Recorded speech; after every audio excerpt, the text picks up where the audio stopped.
Hello everybody, it's Friday night and you're joining me at home where I am celebrating the launch of, or now the third edition of Be Kind magazine, and I'm delighted to be a columnist in that magazine.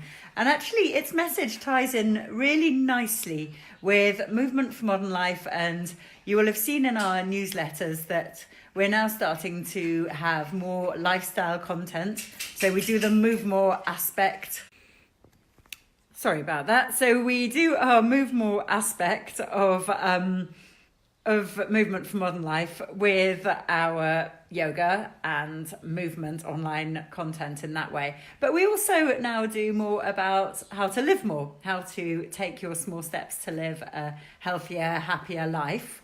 And I've got a column in this month's Be Live magazine, and it's all about sustainable fashion.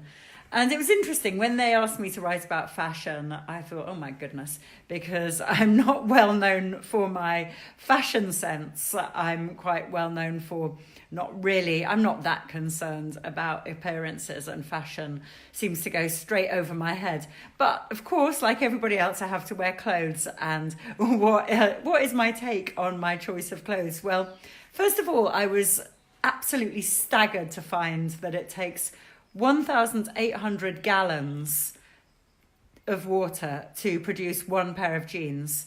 That is, I think it's enough water for a family in the first world for a week, which is ridiculous if you think about it. And then you think about our throwaway culture and how we're all encouraged to buy cheap clothes, and how our criteria for buying clothes is often the price, which is just crazy because the price doesn't take into account the amount of water and the amount of the earth's resources it takes. So I've started to not buy fast fashion because that's the worst thing of all. And then what other things am I doing is, I'm obviously starting to support sustainable companies and companies that have a sustainability eco message.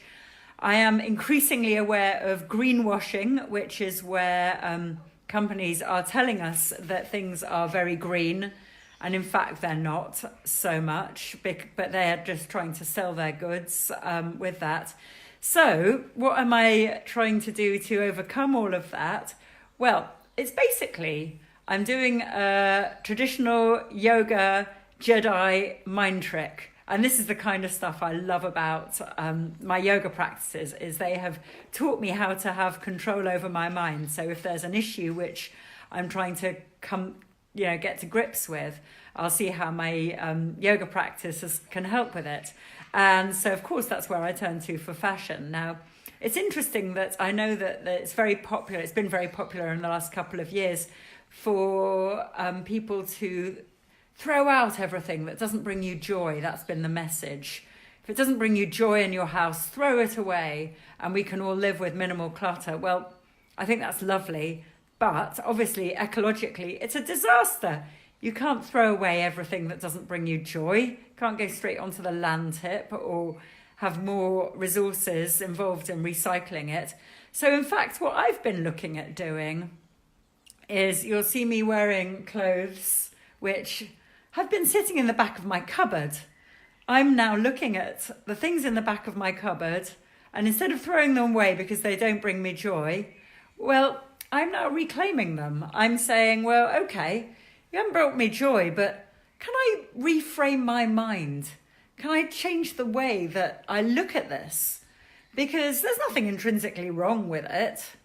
It's just a item of clothing which will serve its purpose, and presumably at one stage I thought it was a good idea. Can I change my mind, and can I start wearing the things at the back of my cupboard that I always thought were a bad idea? So if you see me around in for the foreseeable future, I'm going to be wearing things at the back of my cupboard. And it's an interesting experiment, because it's an experiment of me changing my perception and changing my expectations of what I think I should look like when I look in the mirror. And I quite like that, because I'm not somebody who is, I'm less involved with external appearances than a lot of people. Obviously, I do attach an importance to it, as do many people, and it's very hard to avoid that in this society because we do get judged on it, and we judged ourselves on our external appearances. But I try to steer clear of my own self-talk around that, and I think it's a good thing to be able to do, to separate out how you feel on the inside to how you look on the outside. And it's a practice that I'm trying. And then this practice with clothes is to reframe the way that I think about the way that I look, so that I can wear the things which are in the back of my wardrobe, which means that I'm not buying things. So I'm going to try not to buy any new items.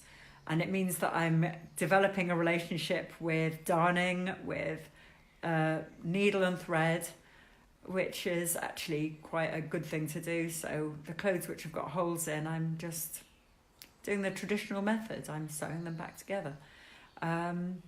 I think it's something that we should all be thinking about. And obviously it's very good for our wallets because we don't have to run out and buy the stupid fashion items that people, the magazines are telling us that we should buy, because they obviously want us to part with our cash.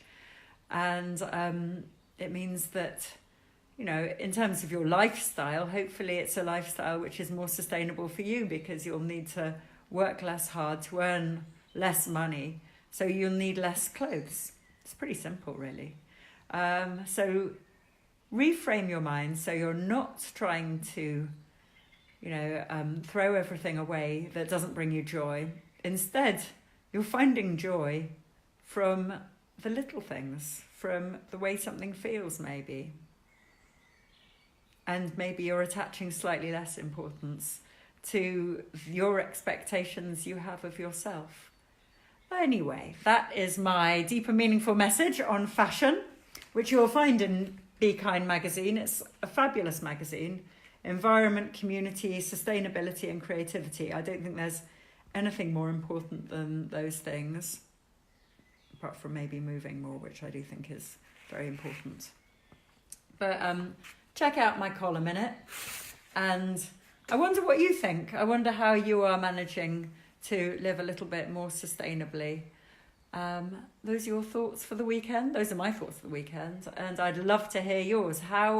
What's your approach to fashion, and how are you now becoming more mindful in your decisions, more conscious of the decisions that you're making with regards to the things that you're wearing? Do let me know. All right, have a fabulous weekend. Bye.